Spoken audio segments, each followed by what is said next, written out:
त्रिसाकर मधु का गंदा वीडियो हुआ वायरल।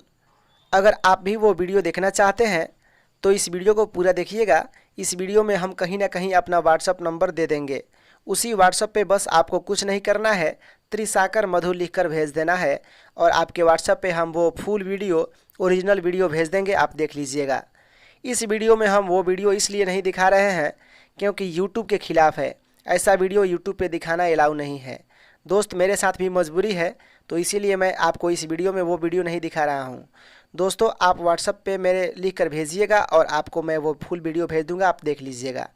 दोस्तों, अभी तक तो भोजपुरी के सभी सुपरस्टार लोग एक साथ मिलकर और आयांश बाबू का मुहिम चला रहे थे, लेकिन आज तो एक नया ही मुहिम खड़ा हो गया, त्रिसाकर मधु जी का।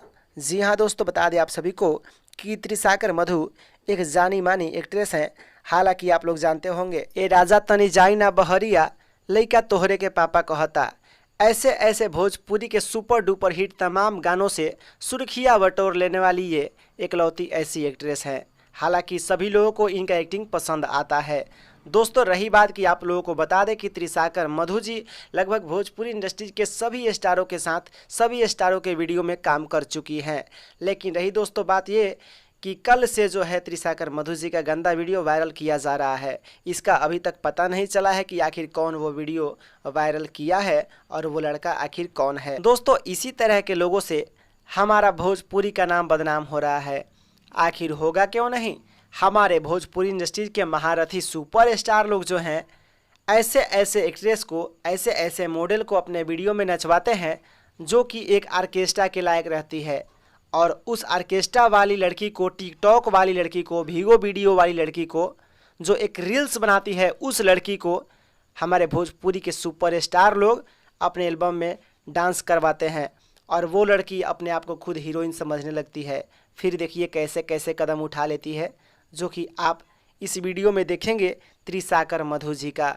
दोस्तों, बता दें आप सभी को कि अगर आप एक भोजपुरी के सिंगर हैं या भोजपुरी गाने लिखते हैं, अगर आप अपने गांव में ही किसी से कहें कि मैं एक भोजपुरी सिंगर हूं या मैं भोजपुरी राइटर हूं, तो आपका एक छोटा सा बच्चा भी वैल्यू नहीं करेगा। और उसका वजह है त्रिसाकर मधु जैसे ही लोग जो कि भोजपुरी को बदनाम कर रहे हैं। और रही बात कि आप लोग सोच रहे होंगे कि भैयावा का वीडियो अब समाप्त हो रहा है, लेकिन अभी तक यारवा अपना व्हाट्सअप नंबर नहीं दिया, हम लोगों को चूतिया बना दिया। लेकिन भाई लोग, आप लोग ऐसा बिल्कुल मत सोचिए, आपको मैं बिल्कुल चूतिया नहीं बना रहा हूँ। ऐसे बहुत सारे लोग हैं यूट्यूब पे जो वीडियो डाल रहे हैं, वो बोल रहे हैं कि आप इस लिंक पे टच कीजिए और फुल वीडियो जाकर देखिए।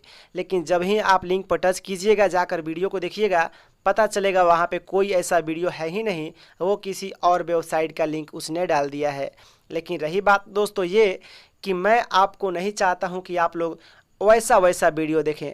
बहुत ज़्यादा गंदी वीडियो है दोस्तों। जी हाँ, आप अगर वैसे वीडियो को देखेंगे तो बर्बाद हो जाएंगे। इसलिए मैं नहीं चाहता हूँ कि मेरा भाई सब बर्बाद हो। दोस्तों, एक तो वो इतनी गंदी लड़की जो इतना गंदा काम कर दी। सो चलिए फिर मिलते हैं अगले वीडियो में। क्षमा चाहूँगा आप सभी से इतना टाइम लेने के लिए। फिलहाल अगले वीडियो में मिलेंगे कोई नई खबर लेकर। तब तक वीडियो देखने के लिए बहुत बहुत धन्यवाद।